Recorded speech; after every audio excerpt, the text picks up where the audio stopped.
The following podcast is brought to you on behalf of the Saracens Supporters Association and is not an official product of Saracens Limited. Content provided voluntarily by our guests and contributors are of their own opinion, which may change over time and should not be taken as fact, particularly as the podcast hosts are regularly talking drivel anyway. If you've got some drivel of your own you'd like to share, you can find us on Twitter and Instagram at fezcast_SSA. You can search Facebook for the Fezcast, or you can email fezcast.ssa@outlook.com. You're listening to the Fezcast. Well, hello everybody, and welcome to another edition of the Fezcast. In the hot seat, Big Bill Werbenik and the Rocket. It's an in-joke between me and Matt. Hey, Matt, how you doing? All right? I'm not too bad, Well, not too bad. Fortunately, I'm stone cold sober, unlike Big Bill. Well, indeed, and we both were on Sunday at the Stonex where we met up, where we went to see London Irish play as well. Unlike some members of the Fezcast team. Someone's got to represent, haven't they? Well, absolutely, and I think we didn't see John, and I assume he was probably crying into his beer after the Spurs Newcastle result as well. Whereas for me, West Ham won, so it was a great. And actually, I had a quick chat with Jackson Ray on the way in as they came in, and said, 2 wins today, Hammers and Surreys, and it worked. So there you go. That's fair enough. Well, yeah, absolutely. Anyway.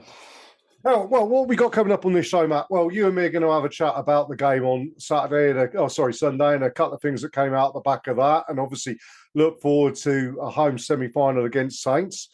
We've then got a chat, myself and Joe did with Coreen Grant on Saracens women and Scotland, and talk about all sorts of things there, and including the environment and NFL and all sorts of interest stuff. It's a fabulous conversation right there. And then we got a couple of things to get off our chest at the end of the show, aren't we, Matt? Well, we normally have something to get off our chest, yeah. Absolutely. If you speak like a pirate, you possibly don't want to listen to this one. But anyway, or tweet like a pirate, shall we say? But anyway, let's have a chat about Sunday. And a pretty great result, actually. I mean, the first thing I'm going to say is it's quite funny seeing London Irish that the one thing they can only hang on is the big hit that Hugh Tizard took from their number 8, which was impressive. And everybody's moaning that because they said it was own foul, but I think it was actually Alex Lewowski who asked the referee, "You're going to have a look at that." Which, bearing in mind, I thought first 20 minutes there's a few high hits went in that weren't looked at from Irish. It was a fair enough question to ask, wasn't it, Matt? Possibly, yeah. I mean, it was probably the tackle of the season. And it's one of those we spent so long talking about red cards and dangerous tackles and high hits. That was a split second away or a slight lack of technique away from being a red card itself. But it turns out that it was a brilliant tackle, perfect tackle, and earned them a penalty, and absolutely fair enough. But yeah, London Irish, it's been a bogey side for us over recent seasons, so it's good on the one hand to sort of get that monkey off of our back a little bit, but also to stop them from being our opponents in the semi-finals as well. Well, again, yeah, and that's the other thing that's coming out of the London Irish side of things is the moaning that we could put out basically an A team against Saints the week before and then put a full strength side out against them. Well, Yabu sucks, I say. At the end of the day, we earned the right to do that by being impressive throughout the season. London Irish weren't impressive throughout the season. In fact, they have to actually say from where they started from, and in the first few games where they looked like they were bottom club, almost given the wooden spoon straight away. And actually, they've had a pretty good second half of the season. They're a good side, and they will come again and develop again, I think, under Declan Kidney. But yeah, it's the season long. You play that season so that you can actually earn the right to rest some players, which we did. And yeah, as we quite rightly say, I think we'd rather play Saints at home than London Irish at home, even though after putting 45 points on the London Irish this weekend. Oh, no, I think you're absolutely right. We played well enough in the season. I'm just repeating what you say, really. We played well enough in the season to engineer what we wanted. Really, there's nothing stopping you doing that, especially as a lot of our players that were rested last week really did need that rest. And a couple of players were still rested against London Irish, and I expect there'll be some rotation for the final game against Bath as well.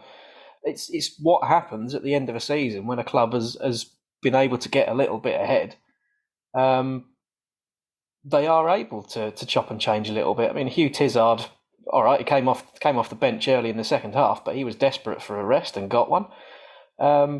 Jamie George obviously still isn't around, so there's players that were well deserving of having a bit of a break. And from London Irish's point of view, yeah, one or two more wins over the course of the season, and that situation doesn't happen for them, and they wouldn't have any complaints.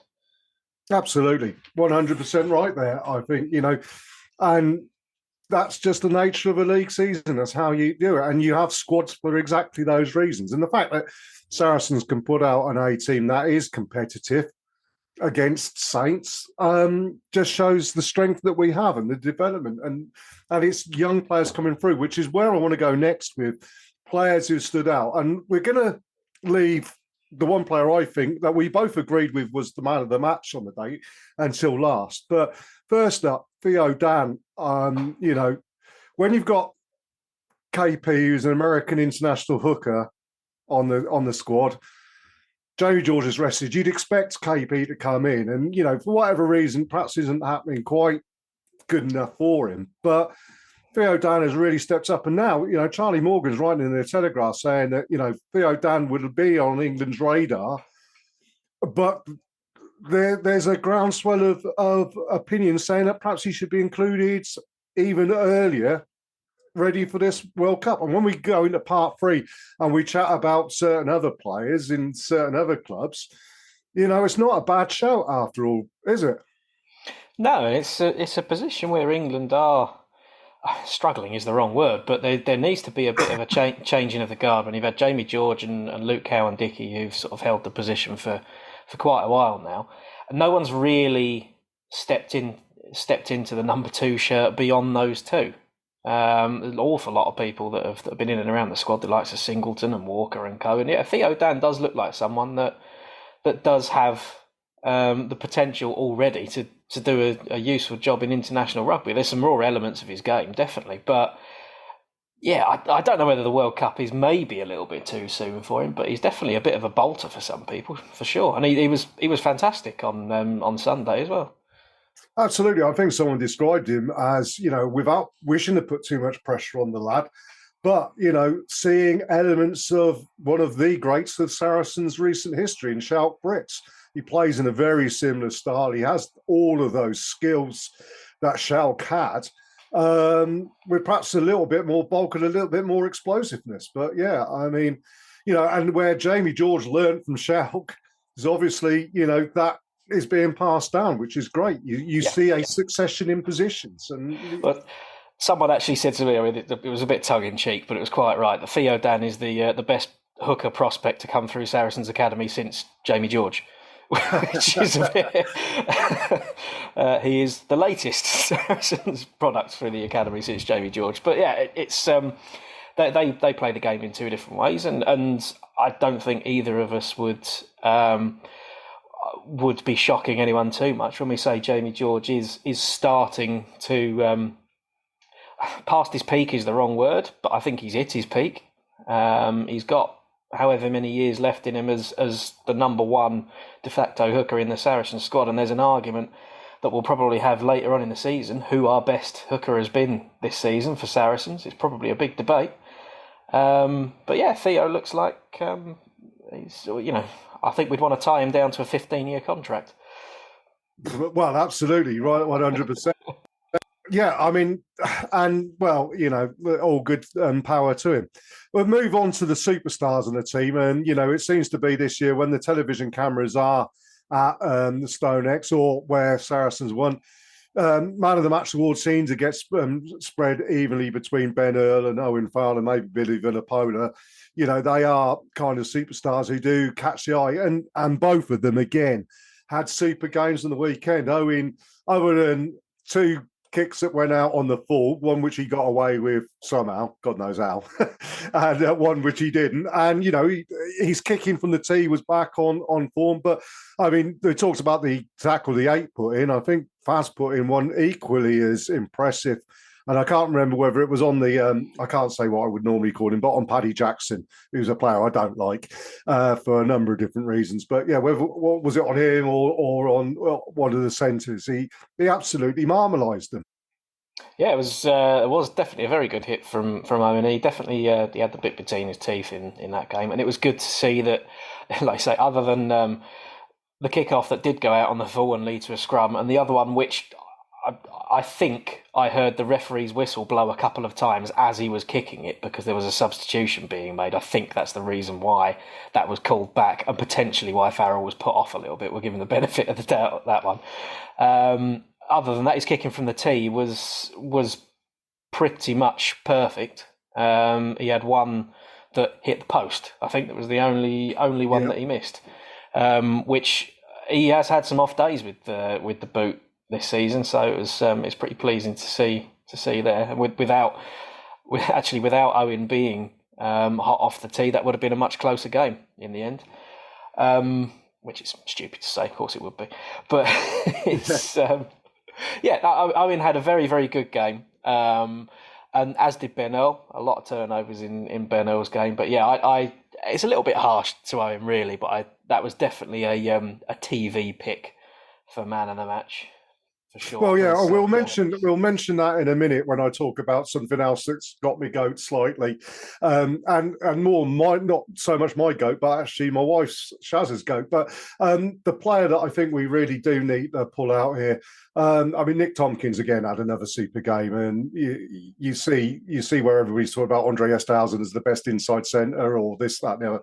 Nick Tompkins had a fabulous season again. But for me, the player that made the difference was Nick Ezekwe playing on the blind side for a number of reasons. One, he sorted out London Irish's line out and put that under immense pressure and also got our line out ticking beautifully.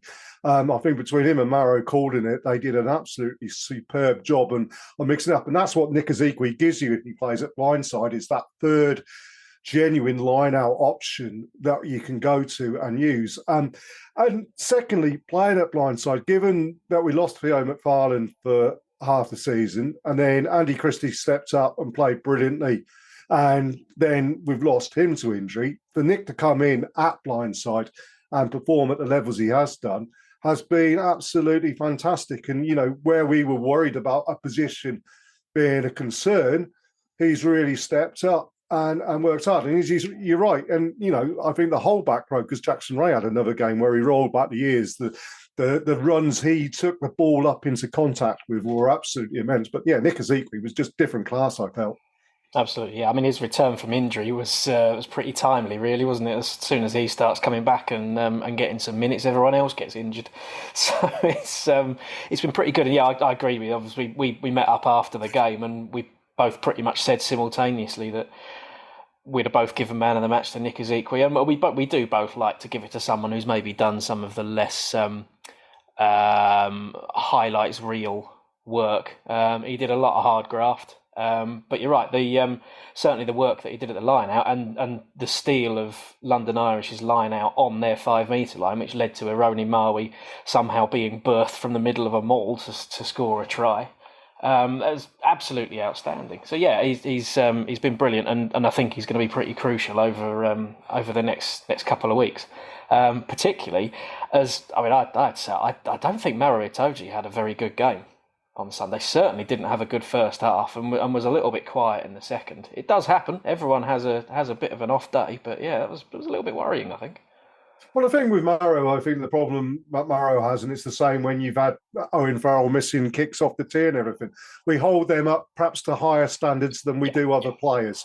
And if they don't reach those standards, then we quite rightly have a think and say, have they performed well? Yeah, a 75% Maro Itoje performance is still better than pretty much most of the second rows in the Premiership. So, you know, I'm not so worried about that. The important thing is that Maro was still showing himself. He had a couple of knock-ons, but he still showed himself as being there, ready to take the ball up. And likewise, when he gets penalised, as he sometimes does in games, it doesn't stop him still trying to do what he does, which is great because a lot of players would perhaps go into their shell. Or if you're a London Irish second row, you just tackle somebody high and get a yellow card. Yeah, if you need a break.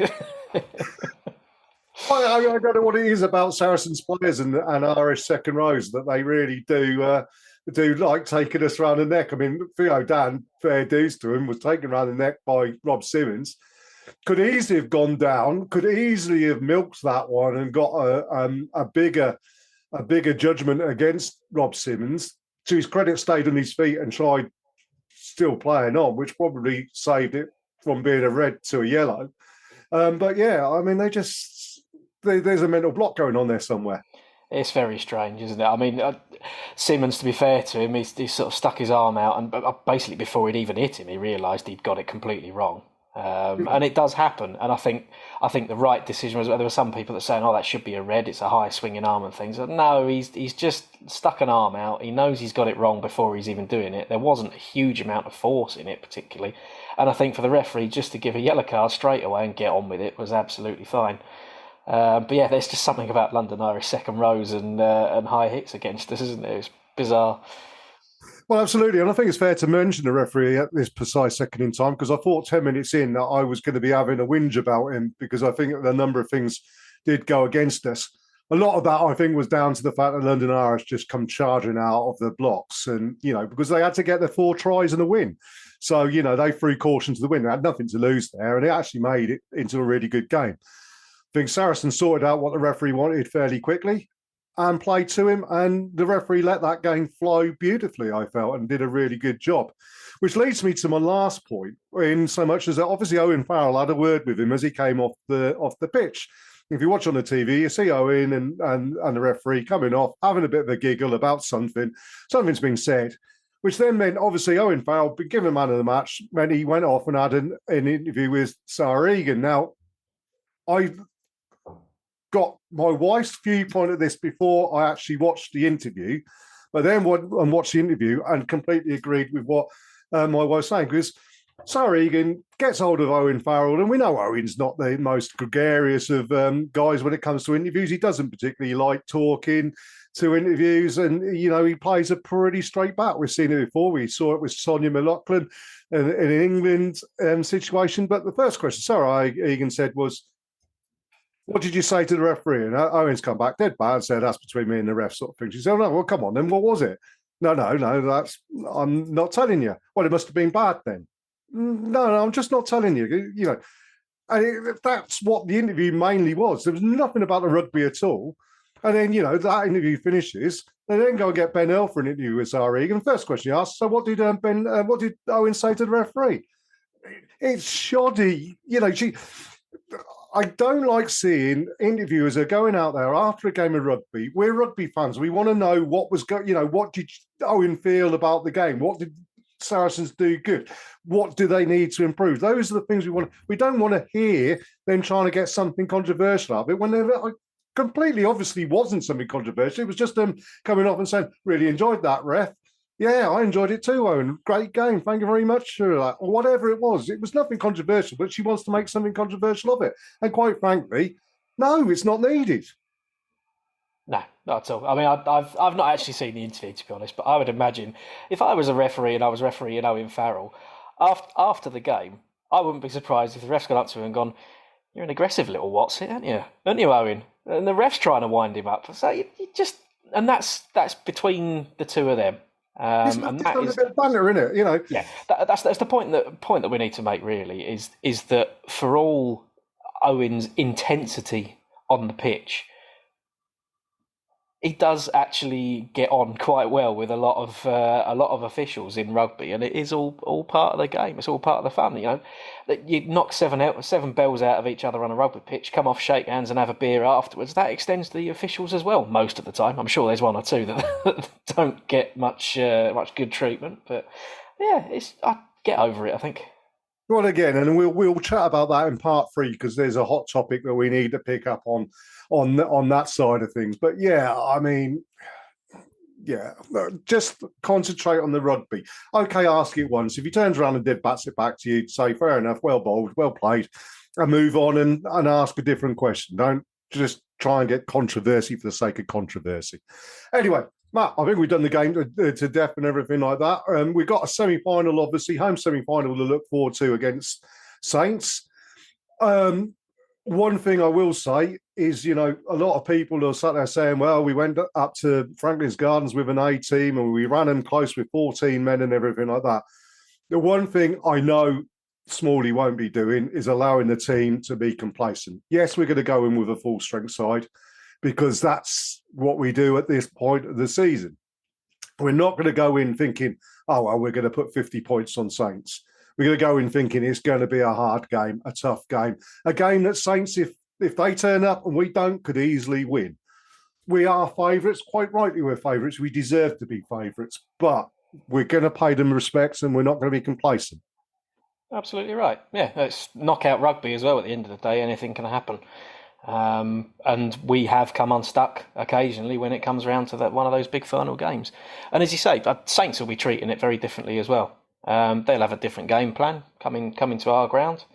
They'll probably spring a few surprises. And yeah, we've got to be taking it full tilt and taking it seriously regardless. We could get another red card within the first 2 minutes of the game and be backs against the wall. You just don't know. So, all we can say is we've been here before. We've been in knockout games against Saints before. It's probably a quite even split over who's actually had the better record.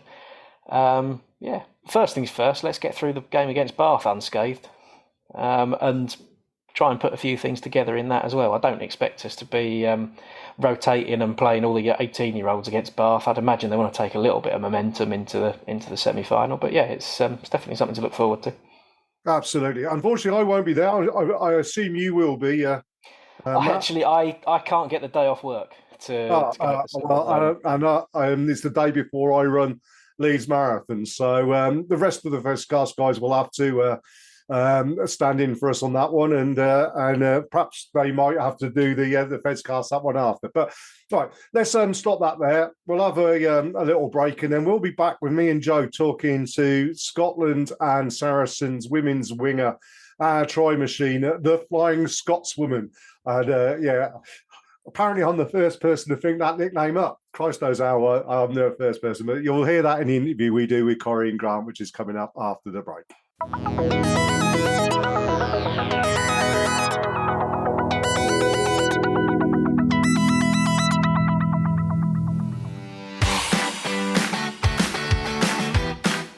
You are listening to the Fezcast, which is proudly sponsored by the Saracens Supporters Association, and I'm Alison Davis, one of the SSA committee. For a £10 annual subscription, the SSA provides our members with monthly newsletters, virtual and in-person player events, away match ticket allocations, and we organise pre-match gatherings at away matches. We sponsor men's and women's players, and we support the Saracens Foundation Track Club on behalf of our members. On top of all that, every year we have a seasonal SSA badge, which is exclusive to members. Where else can you get that much value for a tenner? Join now at membermojo.co.uk/SSA, or come and see us on match day in the Oasis at the Stonex. This is the Fezcast. Well, joining me and Joe on the Fezcast is our special guest for this week. Fantastic player for Saracens women. Turned into a prolific try scorer this week. And I'm going to give you the obvious nickname of the Flying Scotswoman. I'm not sure whether you've heard that or not, but I mean, my father-in-law's a big Trains fan, and he's been to see the Flying Scotswoman recently. So, Coreen Grant, you are our Flying Scotswoman on the wing. You've been scoring tries for fun this year, not only for Saracens, but also for Scotland as well. Welcome to the Fezcast, and thank you for joining us. No, thank you very much for having me on. And that's a new nickname. I haven't heard that one yet, so... Well, there you go. Look, I've invented one there. Well, absolutely. I expect the guys at Saracens to be using that as soon as they possibly can in the next commentary and everything. But yeah, I mean, you've had a great season so far. As I alluded to, you've been scoring tries for Saracens women like they're going out of fashion. And you got your try for Scotland in the game against Wales. How's it been this year? How are you enjoying life on the rugby field? Oh, it's been a lot of fun. Huge pleasure this season so far. Yeah, it's probably the first season at Saracens that I've it's really clicked for me. Be getting loads of game time, and I mean, sometimes it's a fairly easy job that I've got, just finishing on off in the corner. You know, we've got such a great team inside of me that sometimes I've really got the easy job, but it's always lots of fun to get on the score sheet. And this is the first season that I've scored any tries for Saracens, so all of them are always fun. Well, what do you put that down to then this season? I mean, what has actually changed for you in your game? Is it preparation? Is it higher intensity training? What's changed to make that happen? I think it's probably a combination of things. This is the first season that I've had the time to really dedicate a large chunk of my time to rugby. Obviously, we've got the Scotland contracts in for the first time this season. Prior to that, I was either a full-time student or full-time working, which becomes difficult to juggle training, recovery, analysis, all the good things you need to kind of put the full package together. So I think that probably contributed. I think I just come off the back of a World Cup where obviously went to New Zealand but didn't get to play in any of the World Cup matches. And I think that probably stoked the fire a bit, I think I'd say. And then just credit to the Saracens management as well, really pushing me, and then getting rewarded with that game time. So, and you know, you only get better at rugby by playing rugby. So that's been a huge part of it. Yeah, and I think you definitely you've been rewarded with Scotland as well, with your performances with Saracens there. You've had a number of starts. Your first try for Scotland, as Jez has mentioned there. And those contracts clearly have really helped the Scottish girls as well. I noticed that Louise, who we've had on the show as well, scored her first try for Scotland this weekend, and we'll cover that game in a second, because I don't think there was probably anybody in the UK that wasn't cheering for Scotland. I was certainly bellowing at the TV this weekend.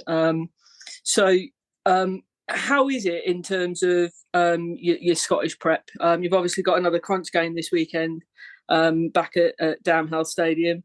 Lots on social media about the crowd noise and how brilliant you found that. What is that comparable to how you find things at Saracens? Is there much difference between how you find life with the Scottish team and the Saracens team?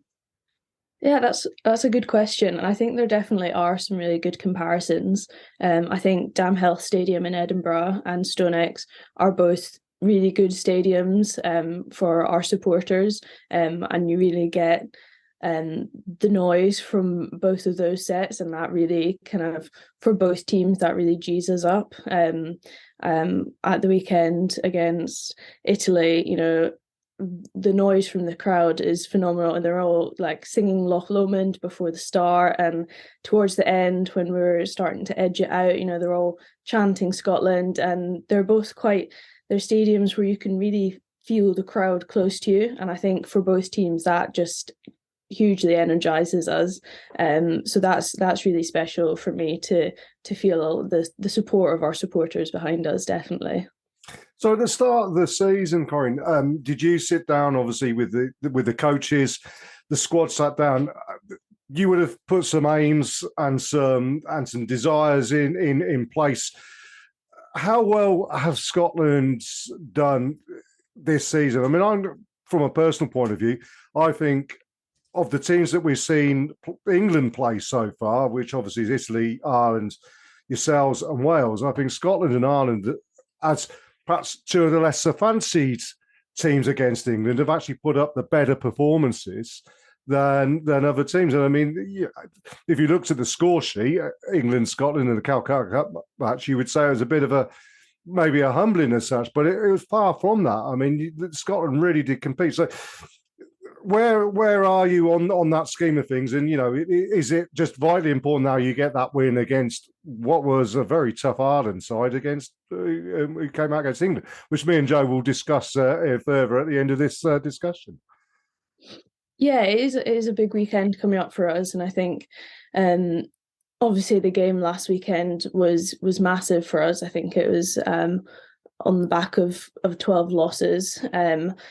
I think probably coming out of the World Cup as a team, we really knew that we hadn't given the best performances that we knew we were capable of. I think coming close against Wales, coming close against Australia probably stung us a lot as a team, and it's been probably a tough year or so.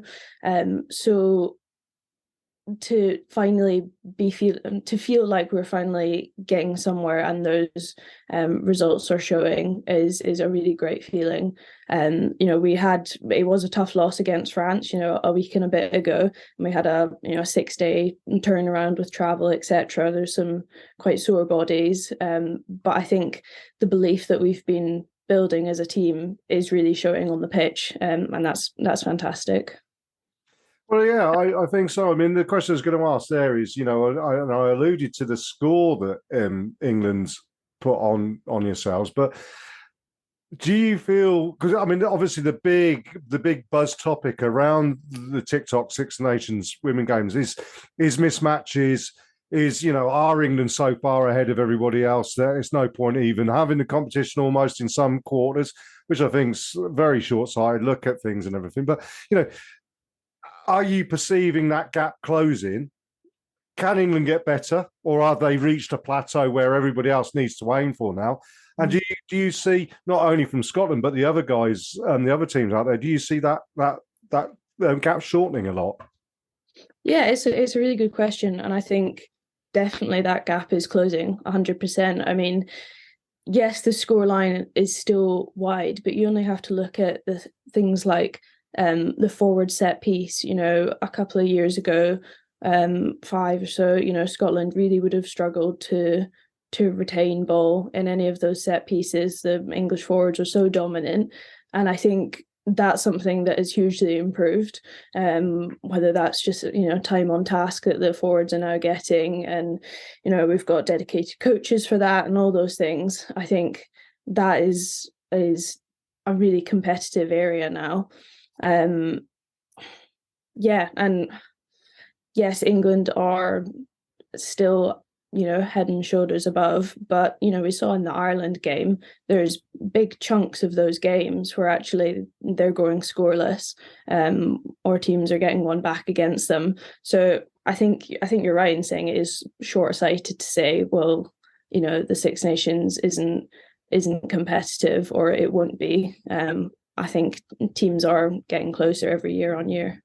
Well, absolutely, and I think the thing for Scotland in particular, and in those games, looking at those home nations games, is that you got an opportunity and you scored from an opportunity, and the more times, and perhaps that's been certainly in that game against Wales in the World Cup. The one thing that Scotland took a lot of criticism for was not taking the opportunities that presented them to the team. And now you look at it, you've obviously highlighted that, or the coaches have highlighted that as an area of improvement, and you can see that improvement. And again, 5 tries on the weekend, was it against Italy? That's fantastic to see. Yeah, brilliant. The forwards put in a huge shift against Italy. I think they scored all 5 of our tries, and as you said, Lou got her first try for Scotland, which was awesome to see. But even we use the word clinical, and I think that's probably one major difference with the top teams at the moment is the percentage that they finish off. We talk about the England game.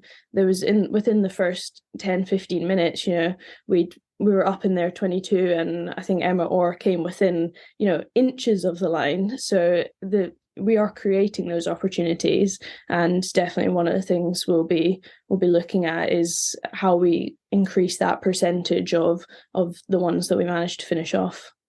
Well, yeah, absolutely. And I mean, we expect to see you have a great game again on the weekend against Ireland, and hopefully a couple of tries at least for you. But shall we move on to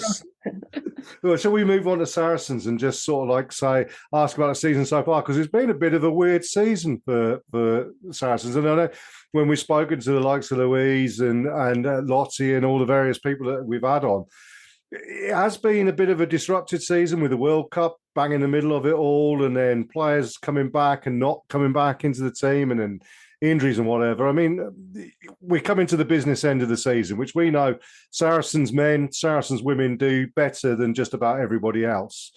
How happy is the club with the season? How has it gone? And two, how ready are we for the big bucks games, as it were? You know, the old, is it like when the golfing terminology, you drive for show and you putt for dough, and we're in that putting season now, aren't we?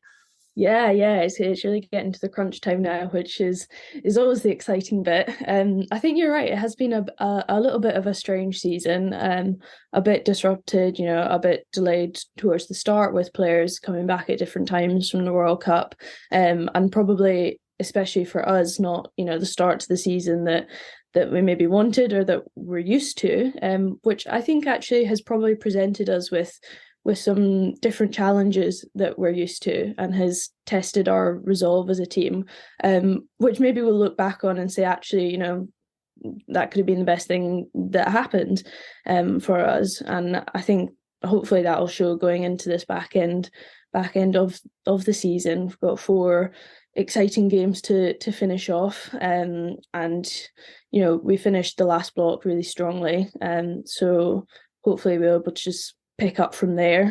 Obviously the cup run is going really well. We've clinched that finals place right at the end of the game, which was very exciting. So yeah, I think, you know, we go back in all cylinders firing. Yeah, it's exciting. Well, it's an interesting point you make there with that game on the weekends, and it being a last-minute penalty missed by Gloucester, where particularly where Simon Middleton's been coming out and throwing his 2 pence in about women, you know, what changes should be made to kicking and everything, which I think is slightly disrespectful, really. I think, you know, at the end of the day, even the best kickers in the world, we've seen Owen Farrell this year not have his best time off the tee, although he was pretty dead-eye dick on the weekend. But, you know, missing kicks like that, I mean, that was... I mean, you were down there, Joe. Tell us about it. Yeah, I wouldn't say it was it was a great game. It was very competitive. And the girls really pulled out the stops in the end. But yeah, I was stood with a few of the others from the SSA Supporters Association, and I said this is going to come down to a kick at the end. It was that much of a battle. There was clashes of heads and all sorts, but the girls really put a shift in defensively, and then Lottie's try.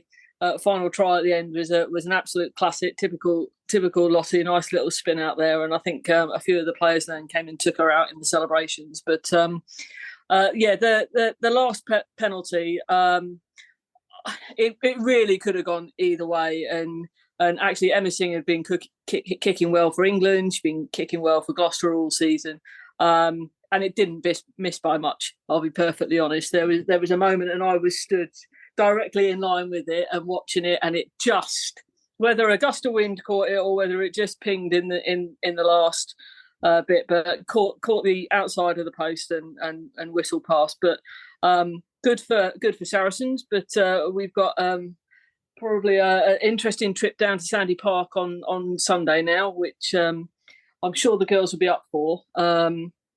Being live streamed as well now through Premier 15s for those that can't get down to Sandy Park, and yeah, it'll be good and competitive there. But clearly, you know, the investment's gone in the cup this season. Opportunity for a few players who haven't been playing in international games to get out there and show their capabilities and scoring some tries as well. So yeah, it was a good day out. I was just going to say, I've watched Lottie's try a few times as well. It's a good one. Hey, I suppose that's the question. I mean, how do you one fit everybody in? Because I mean, there's a lot of good backs and back three players at Saracens. You know, you're away on international duty. Jess Breach is away on national duty. Other guys come in, whatever. Is there a friendly rivalry, or is it a case of when you get your winger shirt on or whatever, that I'm going to go out and score 3 tries because she scored 2 tries last week and she's going to score 4 tries next week or whatever. How does it actually work that way, or is it just a case of, we're all in this together. Whoever gets that shirt deserves it, and we'll go from there. I think it's definitely more friendly than competitive, I would say. I think we strike a really good balance in training of driving each other on to be better. But I think as a general rule in Saracens, we don't have any selfish players really in there. Inside of me, they're all really good ball distributors, and quite often I have Jess inside of me, and she's got back gas to beat anybody. But the amount of times that she puts me in space with the ball, I couldn't count them, on my hands this season. So I think definitely we're on the more giving side, and I don't think there's any rivalries about how many tries we've scored. I think we're all happy to see each other again over the whitewash, which is lovely. So there's no sort of like steak dinners or anything being offered up like other players have talked about on the Fezcast. That at the end of the day, when you've been top try scorer, everybody's got to take you out on the lash of at the end of the season. Or I haven't heard of any yet, but maybe I'll put that question to Mel. But if you get player of the month, then you do get to choose the dinner for the supper that we have as a team. So that is one bonus. Before we finish, we'd like to ask you a little bit about life outside of rugby, because as much as you now obviously got those contracts and you can put some more time into it. We understand that you're a keen environmentalist, and not only a keen environmentalist, but a pretty well-educated environmentalist, which is beyond where I go, with master's degrees from Cambridge and God knows what else. And, how important is that side of your life to keeping you, I suppose, grounded and at a level of normality, perhaps? Yeah, it's a good question, and one I've talked about a bit before. And I think for me it is important to have something outside of rugby. Keeps my brain working in a different way. And I think as well, any performance environment can become quite stressful. You've got a lot to think about and focus on. And for me, it's something that I can take my brain away from that. I can focus on something else entirely. And the environment and nature is something that I'm passionate about outside of rugby. I've always loved the outdoors. So for me, it balances out really well. It helps me switch off and just put some mental energy into something else. Yeah, so I kind of write for around 2 days a week at the moment, and that hybrid life of rugby player and journalist is working really well for me at the moment. I love it. Is that something that's encouraged by the club? I mean, not only yourself, but other players, are they encouraged to find these outlets to not always be focused on the rugby? Is it something that Saracens are happy to see you do? Yeah, I think mental health and well-being is definitely something that's being talked about a lot more in the sports space, which is brilliant. And I don't know if the club encourages it so much as they definitely make provisions for it. If you look at our team of Saracens women, we have a whole spectrum of players from, fully professional with England, rugby day in, day out, right the way through to people who work full time, and rugby is, when they can fit it in. So I think the fact that, we have day training sessions, we have options for when we can gym. I like to do some speed sessions, but the normal time that we do them, I usually work in. So Tyler, our S&C, helps me fit those around in a different time. And just those little things can really make a difference to kind of help balance our schedules. So they definitely do help with that on a variety of levels. And I read something else about you that I'm interested in knowing. So you went and lived in America for a little bit, is that right? I heard that you dabbled in a little bit of American football. Is that true? And how did you find that? I know it's probably a few years ago. Yes, American football. Yes, that one's slipped out somehow.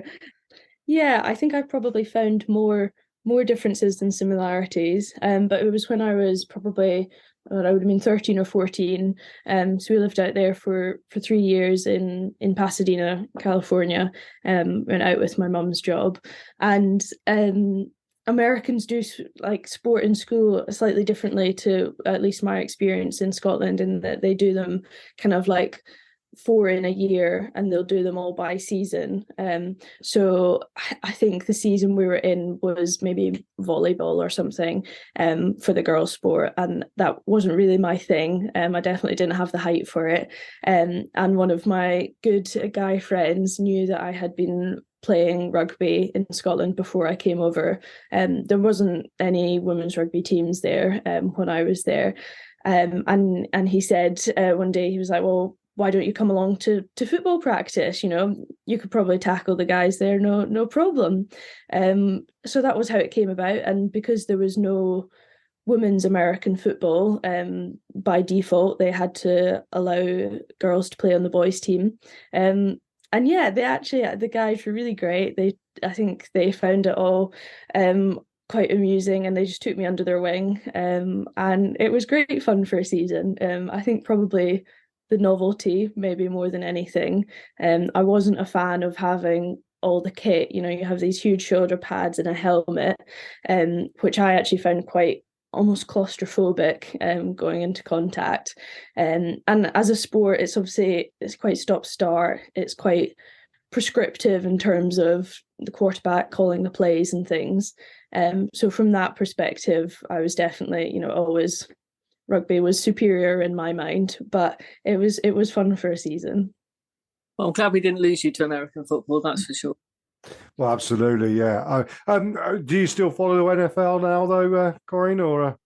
I can't say I do, to be honest. I'll watch it if it's on for kind of a social watch. But I never really got into the kind of following the various teams. It was more, maybe fun for the Super Bowl, but that was the extent of it, really. Honestly, a few years back, my wife and I went out and saw friends living in North Carolina, in Winston-Salem, on Super Bowl weekend when the Eagles beat the Patriots, Tom Brady off. It was quite amazing. I mean, it was wall to wall, wasn't it? I mean, if we ever get that passion in rugby over here, that the week before the final is everybody's turning what you're going to have eating and the adverts and God knows what else, it will be quite amazing, won't it? But yeah. Coreen, thank you ever so much for joining us. I think it's been a fascinating chat, and we really look forward to seeing you scoring more and more tries.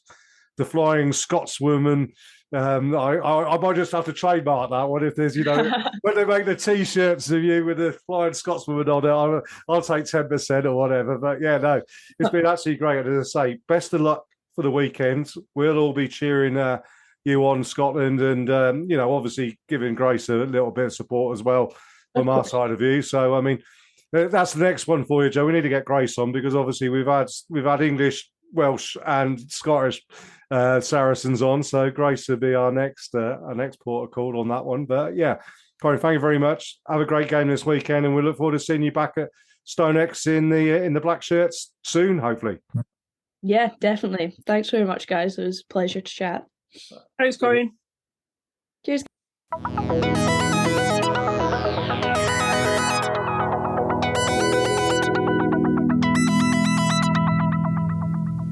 Hi, Alex Osterbury here, Director of Rugby for Saracens Women. You're listening to the Saracens Fezcast. This is the Fezcast.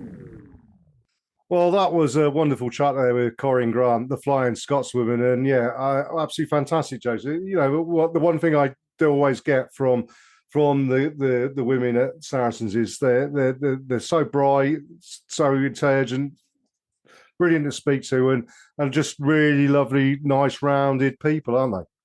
Oh, they just, you can see how appreciative they are that people take the time, and they reciprocate that. You see them at the end of the games, and they're out there for 45 minutes an hour, and bless poor Mel, the team manager, trying to round them up and get them back in. for Tiki Tonga or, the old random drug tests and all that kind of stuff. But, they give back what they want to receive from the fans. And, the fans appreciate it. You only have to go down to the Stonex on one of the women's games, and the number of young families and kids sitting there waiting to get autographs from, their idols and stuff. And they will all make the effort, come over and sign that. And, I never say a bad word about any of them, because they're such good value. And that's kind of emanated in the national game as well. And it doesn't matter what team, you go see playing. I went down and watched the Wales play England game. I'm at Twickenham this weekend to watch Le Crunch, which I know we'll chat about in a bit. But it's just fantastic. And we talked to Coreen there about the noise at the Dam House, and again, the support that the Irish fans had for over Musgrave Park as well. There's such an uprising with the women and people wanting to support the women's teams. You can just see it now, the growth of the game, and it's so nice to see. And I think all of the players appreciate it. That's why they're giving back to the people that come out and see them, day in, day out. But it's really nice that the girls want to come in and have a chat with us lowly people on this Fezcast, and we're grateful for their insights, because it's always nice to speak to them all. Absolutely, yeah. And I think the important thing is when you look at the support there and everything, it's now not a case of seeing these as women playing rugby or men playing rugby. They are rugby players. Absolutely. And that is quite simply, there's no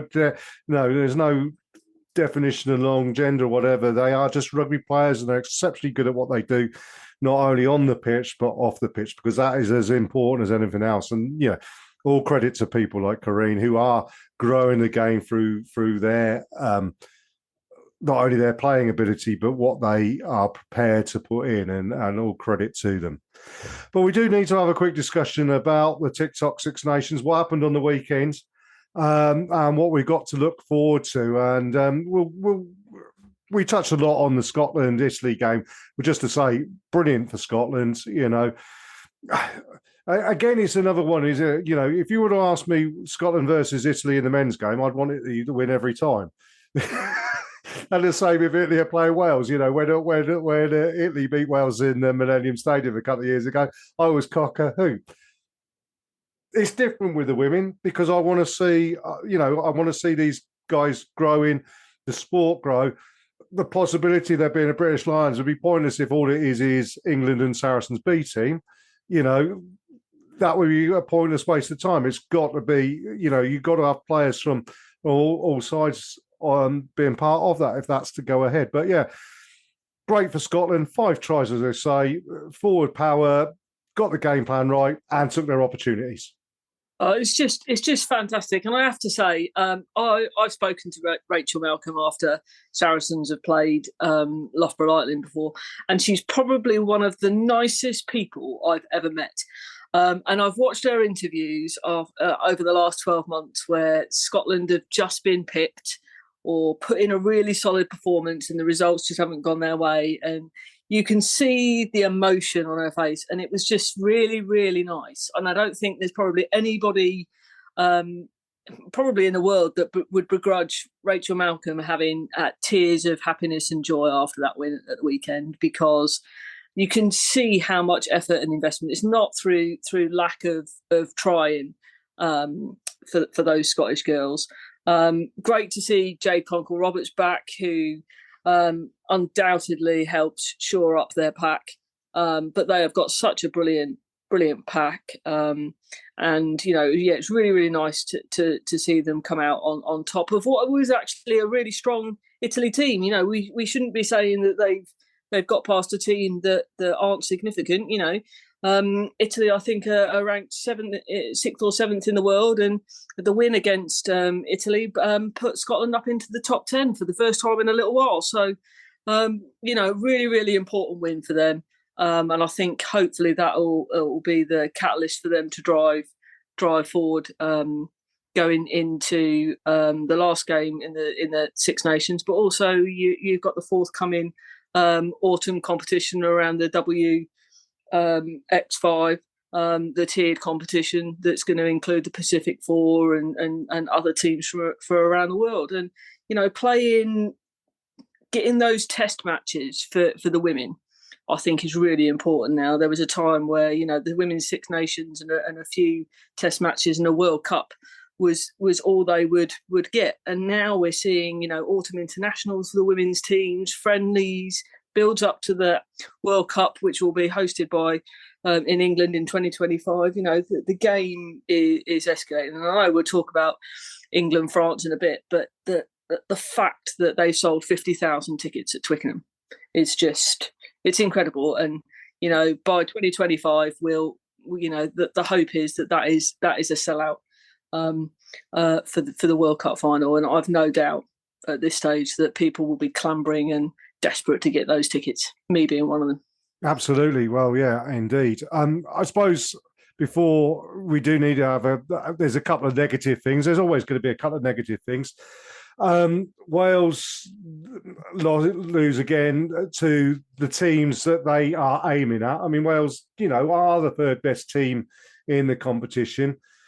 I just don't think they perhaps progressed far enough in comparison to particularly Scotland and Italy, with a couple of results against England and France that perhaps aren't as good. Now, last week I mentioned after the England game that I felt, the talent's there in the Wales team. You can see they're more professional. You can see they're fitter. Is the question we now got to ask of Wales, and we know the turmoil in the game in Wales at all levels. But is there a question about the coaching? Is the coaching the right setup to take them forward now they have got the professional contracts? Or has the coaching just been found out this season to be a little bit limited? What do you think, Joe? I don't know. I don't think Ewan Cunningham's done a bad job, to be fair. And they've got a few up and coming stars. Salisa Tuapoloto is something else. As a 19-year-old who's come from the back row and her first season playing prop she's just phenomenal. And until you see her actually playing in the flesh, it's great seeing her on the TV. But if she continues on the trajectory that she's travelling at the minute, she is going to be an outstanding player. And I think they've got that skill, they've got that those capabilities. I think they've had professional contracts for about 18 months now. I think probably if you're looking in the same time frame for England, you'd probably argue that they're probably not far behind England if you mirrored the trajectories in terms of professionalising the game. And I think you'd probably give them another 12 months. And I think, you've got a lot of those players for the Welsh team playing in the Prem 15s now. They're there and thereabouts. They probably need that time to completely gel. And I don't think they're far away. You only had to watch the second half against France for me. And their grit and determination, the Welsh team, I was suitably impressed, because if you took the first 10 minutes of scoring out of that game, I think it was 22-14 to France, which isn't far off. And the scoreline probably didn't justify how much effort Wales put in, particularly in that second half. And they rattled the French cages, I think, a little bit. And again, we talked about it in terms of Scotland not being clinical and crossing that whitewash. There was a couple of times where Wales probably didn't do that, gave away a penalty, and France were able to exit. So I don't think they're too far away. I think they just need a little bit more time, and I would like to think that in 12 months' time, when we're talking about this Women's Six Nations, I can sit here with full confidence and say, "I told you so, Jez." What's in there? But yeah, I would like to say that they're getting there. But I don't agree necessarily with some of the stuff that's come out about there being such a huge gap, because I think this gap is definitely closing. And it's a matter of time before we're getting some genuinely competitive probably surprising results in competitions like the Women's Six Nations where England get upset. We don't know. We'll see. Absolutely. I mean, I will say, obviously, the game for Wales against Italy this weekend is huge. I think, Wales, for their progress, really do need to get a win under their belt on that one. Otherwise, it will, it's a results-driven game, like all the games are.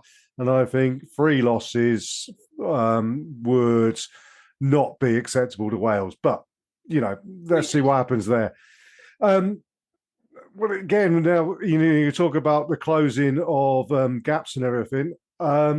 England-Ireland, I personally predicted a cricket score. Honestly, I thought it was going to be 100 zip. And last week I said that, regardless of what happens, that England need to go into the game full tilt.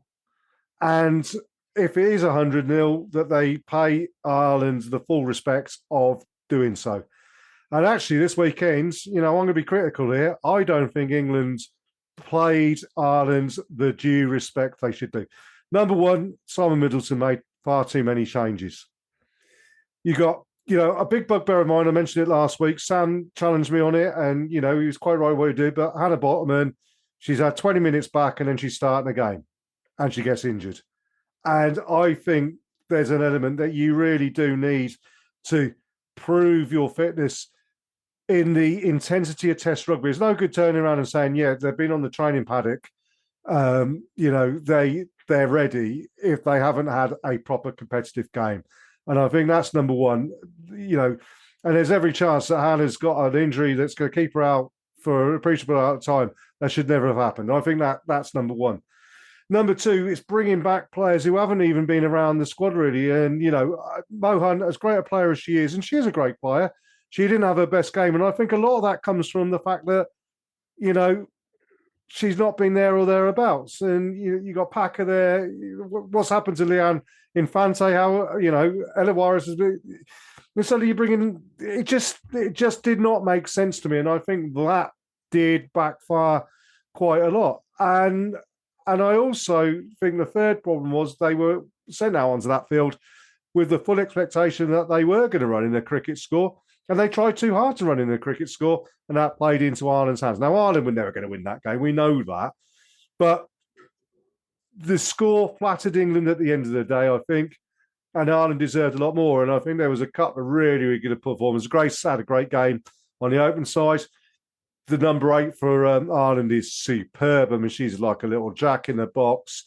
I think the scrum half had a good game. The reserve scrum half that came on had a good game. And really, I don't know what happened there, really, Joe. I mean, what's your thoughts? Again, I agree. I agree with a lot of your points there, mate. I'm all for giving people opportunities and resting players. If Simon Middleton feels like some of them need a rest, bearing in mind that we have got what is and probably always was going to be the title decider this forthcoming weekend. That said, I also think that people need to have some consistency, because he wouldn't have dared dream doing that in a World Cup competition, regardless of who the team they were playing against, because it becomes about consistency and playing people regularly. Those the team gels, and Coreen mentioned it there before about the players that she's surrounded by and having those good relationships with those players who free her to go and run down the wing at high speed. You don't get that just from being on the training park together. And as you say, if people are coming in from seemingly nowhere, they may well have been in training camp.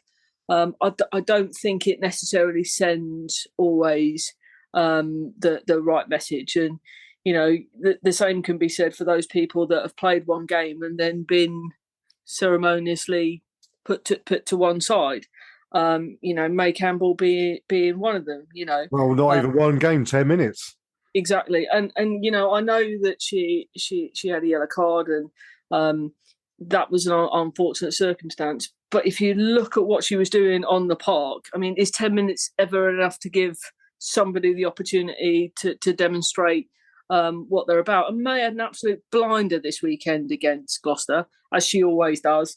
Thrown herself around the park, scored a try, smiled when she hit the ground, and clearly is loving her rugby.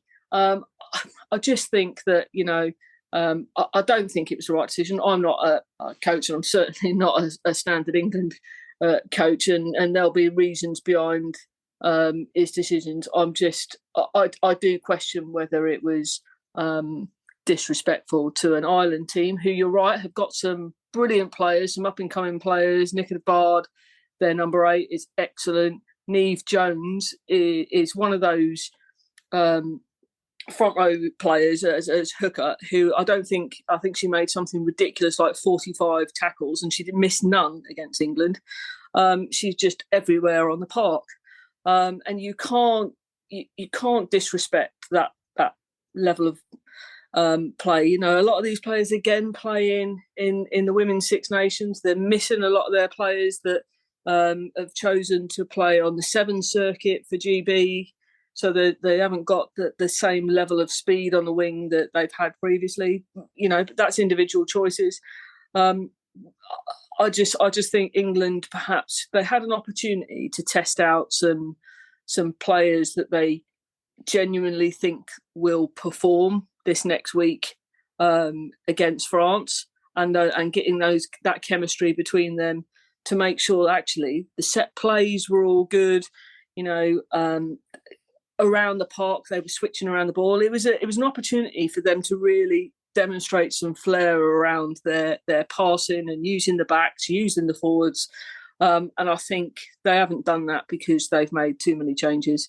And I don't know whether that will unsettle them in terms of the game for this weekend, because I suggest personally that I think it'll be a very different looking team for this weekend against France. And that could backfire horribly, because France are a good squad and they've got a good team. And I think although they were playing Wales, I think they only rested maybe one of their players, and that was the scrum half, Pauline Bourdon. I don't think they rested too many other players, France, and they were probably using that game against a tough and determined Welsh team to test some of those relationships that they will want to work against England. Well, absolutely. I think, as much as we say that England disrespected Ireland, I think actually there's an element that they've disrespected France in so much as that, you're right with the World Cup. We went through the last World Cup out in New Zealand, and I don't think he changed the side once. There might have been the odd player come in because there was an injury, but essentially he picked the same 23 the whole way through for all those games. So why suddenly has he gone away from something that was pretty successful for him? And let's be honest about it, we probably deserved to win the final as well if it wasn't for, the sending off and everything like that, and a questionable refereeing decision that still grates a little bit. But why has he gone against? Do you think? And there's also another element that I feel as well, is that he's almost like a dead man walking, isn't it? That he said he's going. I think that should have been left until after this.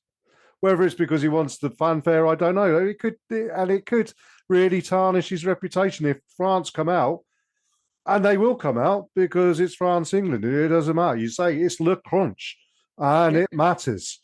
And we've now lost our talismanic captain to injury, I presume. I can't see Marley being available. Or if she is, then she's going to be playing on one leg. So many players who've come off the boil, maybe even, you don't know. I just think they should have put out a full strength side, the side that's done so good. Maybe a couple of changes, maybe try somebody here, somebody there, but not bringing players from outside the squad who haven't even been involved. That just smacked to me of keeping players who otherwise might turn around and say, do you know what, if I'm not part of the squad, I'm retiring or whatever. Keeping them happy, maybe. I don't know. It just seems incomprehensible to me.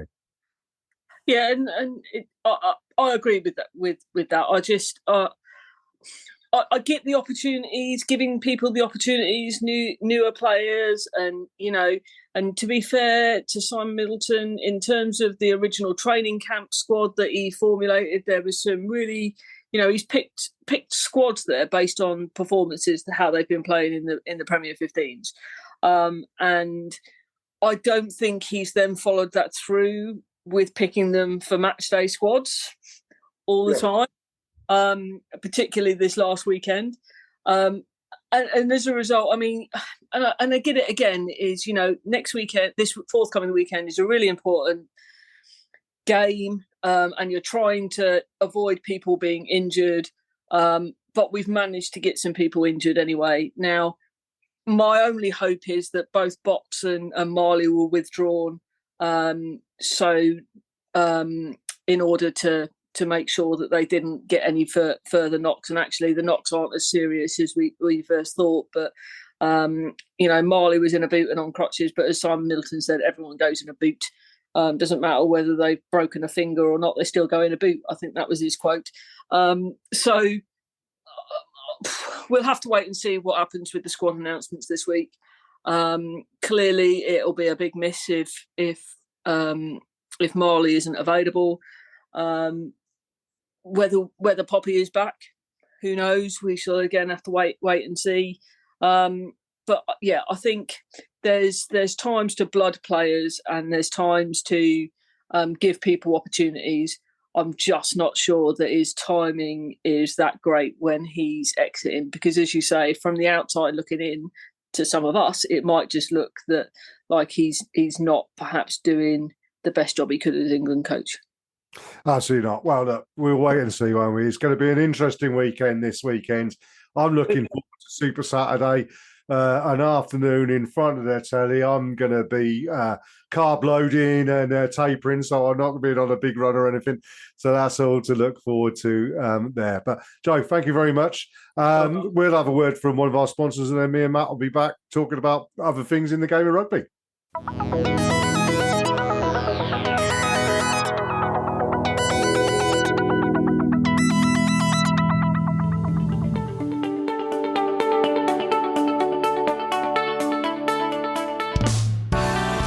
Hi guys, I'm Alex Linton and I'm a proud Looseheads ambassador. I'm Sydney Gregson and I'm a Looseheads ambassador. We're a rugby mental health charity working to tackle the stigma. You can find us at Looseheads on all social media channels or at looseheads.co.uk. The Looseheads mission is to place a mental health lead at every rugby club. Get in touch now to find out more. Take care and enjoy the rest of the podcast.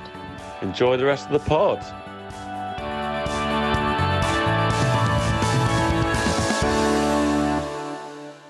This is the Fezcast. Well, yeah, absolutely fabulous stuff there with Coreen Grant. And yeah, enjoyed, giving Simon Middleton a little bit of the rounds of the kitchen sink after the Six Nations weekend. But yeah, all good stuff discussed there with Joe and obviously Coreen. And we thank Coreen for giving up her time, which in a obviously busy life, to have a chat with us. But time for us, Matt, to have a discussion about the wider world of rugby. And first of all, one of my big bugbears, and it seems to have split the rugby world quite asunder in two almost. Those who think Jack Nowell was hard done by, and those of us who quite correctly think that he got away with it quite lightly, actually. I have a problem with... I'm going to drag this back to Saracens, okay? Saracens are perceived as this club with arrogance and whatever. We're the club that everybody likes to hate. And we understand why that is. And we're not going to go over that and drag up old coals or whatever. But when it comes down to it, you never, ever see Saracens players on Twitter. Maybe Billy Vunipola's let himself down in the past slightly. He'd be the only one. But you don't see, even Billy Vunipola, you don't see him criticising on rugby matters. You know, his religious and ethical feelings is something completely different. And that's his own personal thing. And I haven't got a problem with him actually voicing that because, you know, in the same way as I voice it. It doesn't impinge on what my employer thinks. It's not my employer's views. It's just me personally. That's Billy. Yeah, and you challenge what he thinks, and I disagree with him pretty much on all of that. But you don't see Saracens players coming out and doing what Jack Nowell did. And basically, if Jack Nowell had said what he'd said on the field, he would have either been walked back 10 yards or potentially got a yellow card or maybe even a red card. He disrespected the referee. I personally think, as I said on the previous first cast, Carl Dixon got it absolutely right, the decisions. But even if he got it, made a complete horlicks of it, he's the man with the whistle. He made the decision. You respect that. And Jack Nowell, when I was a kid, my dad gave me a sign to put above my desk when I was doing my homework. And it said, before you put your mouth into motion, put your brain into gear. And I think half the time, Jack Nowell and a few of his friends at that club down there, their brains are in neutral quite a lot of the time. Yeah. I'm actually. I wish we weren't talking about Exeter so much this season, but they're just setting themselves up for it, aren't they? I mean, my opinion on this, I know it has split people in two. I'm still really undecided about it, and it seems like once again I'm trying to find a bit of nuance in the middle, which is I probably make too much of a habit of. But I look at some people have sort of turned around and said to me, well, it's the one thing that football's doing that rugby isn't, is that they've stopped this players criticising referees. Anyone that does that on Twitter in an interview, they get a ban in football, and it's pretty blanket and clear cut. And they come out and go, well, football's ahead of rugby in that respect. Now, I get it, but also to me, it kind of sterilises the whole thing. There's not a lot of personality in football for me, and that's partly why, is that you're not allowed to say anything. So I would say that what Jack Nowell did, he's done in completely the wrong way. I would not have had any issue with a tweet or an interview or something that was constructive. If there was if that's the law, then I don't like the laws. Here's what we should do. People can agree or disagree with that, but actually it's something that's constructive debate, and it's, the powers that be in rugby shouldn't be short-sighted about it and should see that as actually something that's engaging people. Whereas Noel's reaction there was just toys out the pram stroppy, and it does look a bit crap. The thing I have an issue with is that he was the only one that actually got a ban for it, whereas there are plenty of other people in rugby saying very similar things, and they've not been touched at all. I have to agree with you there entirely, Matt. That's the only bit of sympathy I have with Jack Nowell, is that a number of his teammates, Henry Slade, Luke Cowan-Dickin, is not young kids. These are established England internationals who should understand their responsibilities. They've come out and done exactly the same. And we've seen past tweets from the likes of, in particular, public enemy number one, Joe Marler, who is a man who can't put a brain into gear, because I don't think he's got one half the time. And that might be being a bit cruel on the lad. But, Jack Nowell is the one that they've decided that they're going to make an example of in the hope of stamping it out. And that's slightly unfair on Jack Nowell, because they could have and should have done it a lot earlier. They should have made it clear. And you can do it. I mean, you've got players like Chris Ashton and Danny Kerr, who are still playing the game, who could go on to podcasts and such like and have intelligent, which I know is difficult to say when it's Danny Kerr, but they do. They present it in the right way. That Danny Kerr would sit there and say something along the lines of, I don't agree with that decision, and this is why I don't agree with that decision. But the referee's made that decision, and you deal with that as it stands. And you're right. You take the conversation in a different way. I just feel. I mean, the problem is, I think a lot of it comes from Exeter, from their director of rugby, because Rob Baxter, or Got Baxter, as he's got to be known around our way, he has an opinion on absolutely everything. And his opinion is nothing. I never think his opinion has anything to do with the betterment of rugby, but it's all to do with the betterment of his side.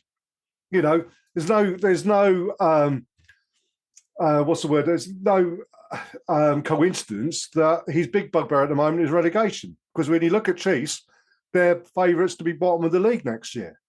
So he's going to chop see about that. If Chiefs were still at the top and it was Saracens at the bottom, you could bet your bottom dollar he wouldn't give two hoots about relegation at that point in time. And that's the issue I have with that. And then you look at the club, I mean, the players that are going out the door there's obviously something wrong there. And then, rumours about what certain players have done when they're going to different clubs. And we can't mention it because I'm sure somebody's legal side of it would do. But, if the rumours are true, then, there is something seriously wrong down there, isn't there? Yeah. I don't like it. But I don't know, from my point of view, I just go, well, if they want to tear themselves apart from the inside out, then let's just let them get on with it.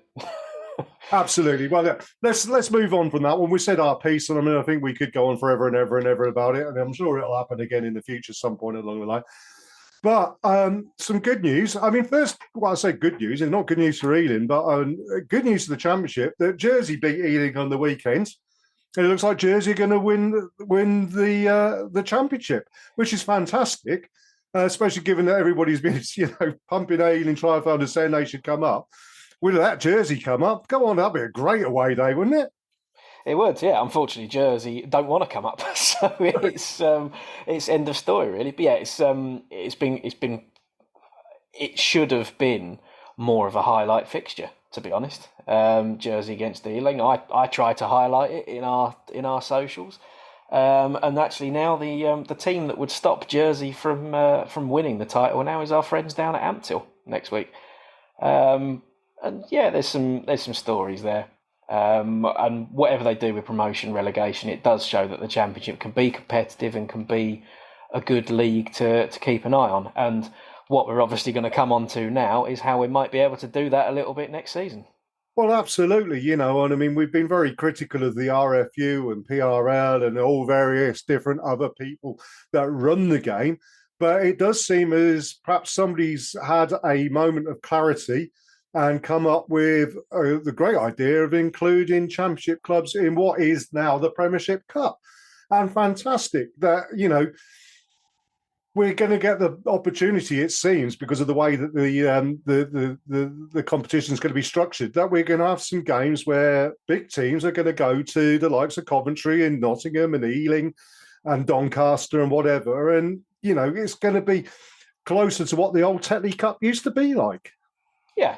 Yeah, no, it should be quite good. So yeah, four pools of 6, I think it's going to be. So very roughly, it'll be three teams from the Premiership and 3 teams from the Championship, and 5 games in a pool played during the World Cup. So you're not going to get, assuming England and Ireland and Wales or wherever, they actually go a little bit deeper than the pool stages in some cases. But we're not going to see Premiership teams putting out their high-flying internationals, but it will be an extension of pre-season, so it will be taken semi-seriously by the Premiership teams. So, Championship clubs are going to be able to host some big games, and I hope that, given that it's 16 pools, so everyone's playing 5 games, it's going to be an uneven split between home games and away games, and you'd hope that it's the Championship sides that get to host 3 and play away for 2, and they're the ones that reap the sort of a little bit of extra financial reward for that.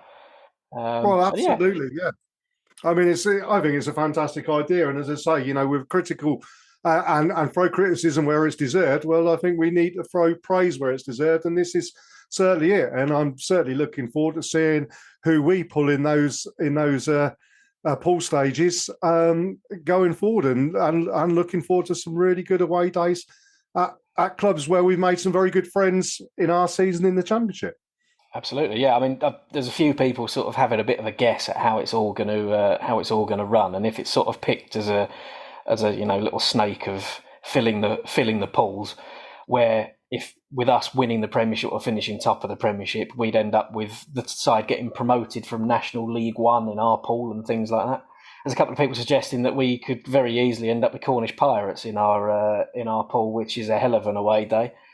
We look forward to that, and I've got a couple of mates in Cambridge, so if they come up from League One, I'll be trying to make that trip as well. So there's lots to look forward to. Whoever we get in that, chances are we'll end up with Wasps, won't we?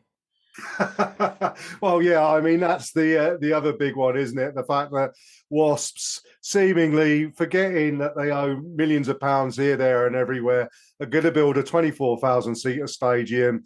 Yeah, I mean, that is, if that happens, that is when we'll really start throwing the criticism, quite rightly, at an awful lot of people, because that is SH1T of the highest order. Yeah.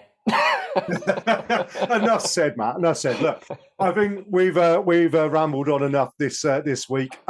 Just really to say thank you, everybody, for listening in.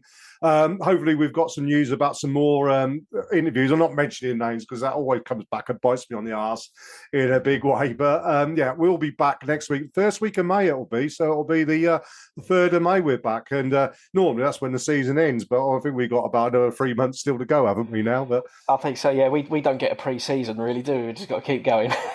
Absolutely, keep going, we do. But yeah, thank you everybody for listening in. Thank you to Coreen Grant for joining us with me and Joe to chat. A fantastic chat, and I hope you enjoyed that as well. And thank you, Matt, for your time discussing Sunday and the wider world of rugby. Pleasure as ever. Cheers, mate. This is the Fezcast.